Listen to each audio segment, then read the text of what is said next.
يا مساء الفل والهنا والجمال على عيونكم. اللهم صل وسلم وبارك على سيدنا محمد. دايما كده لازم نصلي على الحبيب. اول حاجه كده نبدا ونقول بسم الله الرحمن الرحيم. النهارده يا جماعه هنعمل الغدا سمك. طبعا بعد ما خلصنا الروتين بره دخلت بقى عملت الغدا على السريع زي ما انتم شايفين كده، كنت في ثواني مخلصه الاكل. بس طبعا قلت اعمل ده فيديو لوحده عشان ما يبقاش الفيديو طول عليكم. ده انا هنا كمان ومسرعه الفيديو. هنا طبعا نضفت السمك بالشكل ده. طبعا هنا بعد ما نضفنا السمك وطبعا عماله بقى ادعك فيه بالفرشه كده، وفي حته كده طبعا جوه كده الراس لازم تطلعيها. الحته دي لو ما طلعتش بتخلي السمك ريحته زفره. طبعا هنا كنت بغسل السمك وهنبدا طبعا نعمل الغدا مع بعض. وحابة أشكر كل متابعيني برا مصر وجوا مصر في الوطن العربي كله. ربنا يخليكم ليا ودايما يا رب كده يجعلكم نعمة في حياتي. وبشكر كل متابعيني الجداد بجد، ربنا يخليكم ليا. أخيرا على اليوتيوب وصلت 5000، وأخيرا وصلت على الفيسبوك 27,000. الحمد لله الحمد لله والشكر لله في تقدم. اتمنى بس الدعم منكم واللايك كتير كتير، وتكتبوا لي كومنتات كده عشان اللايكات بتفرق معايا قوي. اللايكات اللي بترفع الفيديو. اتمنى منكم اللايكات الكتير كتير عشان الفيديو يترفع. بشكركم كلكم جميعا، ودايما يا رب كده تبقوا سند ليا وظهر ليا وعيلتي الصغيره دي تكبر بيكم. طبعا زي ما انتم شايفين كده كنا خلاص خلصنا كده غسيل السمك بالشكل ده بقى زي الفل. فل يا بيت فل يا بيت. تعالي بقى نروح يا اختي انت وهي نحط التوم. معايا هنا كده توم، ومعايا قرن فلفل سبايسي لو انتي حباه براحتك، مش حابه حطي عادي فلفل من العادي. معايا هنا في البطرمان ده كده فيه هريسه شطه بطماطم بتوم. يعني انا كنت على طول عاملاها كده وحطها عندي في التلاجة.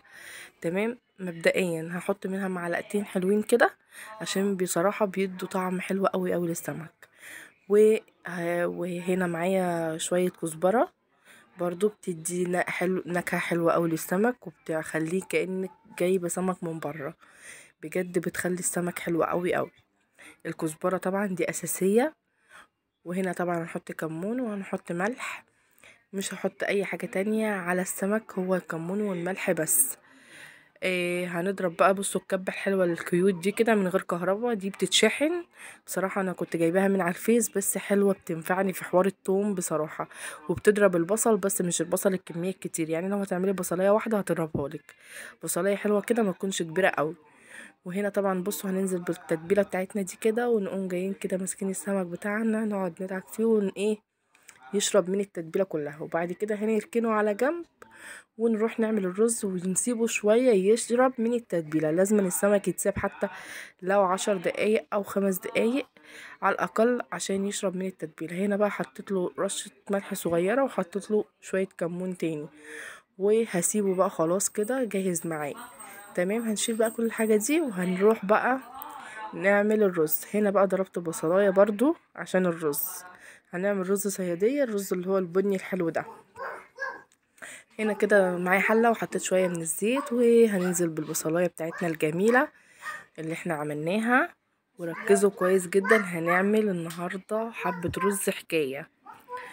هنا كده قعدنا نحمر في البصلاية، نحمرها قوي جدا لحد ما تبقى لونها بني غامق، يعني مش بني فاتح كمان، لا تغمقي البصلاية عشان تديكي النسيجة الحلوة واللون البني اللي انت عايزاه. كل ما تغمقي البصلاية تديكي اللون اللي انت عايزاه، ما تقلقيش اقعدي حمري فيها. يلا بقى ما تنسيش اللايك بقى حلو كده، واكتبي لي في الكومنتات بتعملي الرز بنفس الطريقه دي ولا بتعمليه ازاي.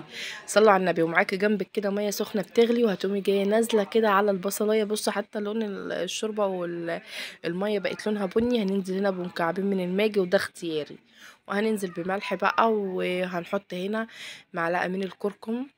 الكركم حلو قوي قوي وبيخلي لون الرز كده لونه حلو، بيديله نكهه كده حلوه برضو، وكأنك جايباه يعني من بره، كأنك عامله رز زي الناس المطاعم اللي بيبيعوه. هنا حطينا معلقه وحطيت 4 ورقات من ورق الغار، بيدوا طعم حلو قوي قوي برضو للشوربه، وبيخلوا الرز ليه طعم حاجه كده تانية. غسلنا الرز ورحنا نازلين بيه، وكده كنا خلاص خلصنا مهمه الرز. طبعا انتي بقى بتحطي الملح على حسب الرغبه. كده خلاص هنغطي الحله بتاعتنا وحطينا زيت، وهزود شويه زيت تاني. وطبعا ده كنت انا عامله فيه برضو سمك. هنا معايا بقى دقيق، ومعايا اللي هو الفيجيتار بتاع الفراخ. هنحط منه حوالي معلقة كده كبيرة على الدقيق، وهنحط معلقة من الكركم، وهنحط معلقة من الملح، ومعلقة من الكمون، وهنقلب كل المكونات دي كده مع بعض. ومعايا السمك بقى طبعا، وهنقعد نقلي السمك. طبعا بصوا، بتخلي السمكة الفيجيتار ده بيخلي السمك من جوه كده طري، ومن بره مقرمش كده زي اللي انت بتجيبيه من بره بالظبط. تمام. هتلاقي جربيها وانت هتشوفي الفرق. جربي السمك بالطريقة دي وانت هتشوفي الفرق وهيعجبك جدا. هنا بقى بدأنا نحمر السمك زي ما انتم شايفين. وصلوا على النبي يا جماعة بقى، صلوا على النبي كده، ودايما تصلوا على النبي عشان وانت بتعملي الحاجة تصلي على النبي وتستغفري ربنا كده وتسمي الله. هتلاقي ان الدنيا معاكي تمام، وهتلاقي ان كل حاجة ماشية معاكي سهلة ومفيش اي حاجة. انا هنا كنت متأخرة على الغدا اصلا، ودخلت عملت قلت بقى ما قداميش حاجة، ما كنتش عارفة هعمل غدا قلت لا، ما قداميش بقى غير ان انا اعمل سمك، يلا هنعمل سمك على السريع.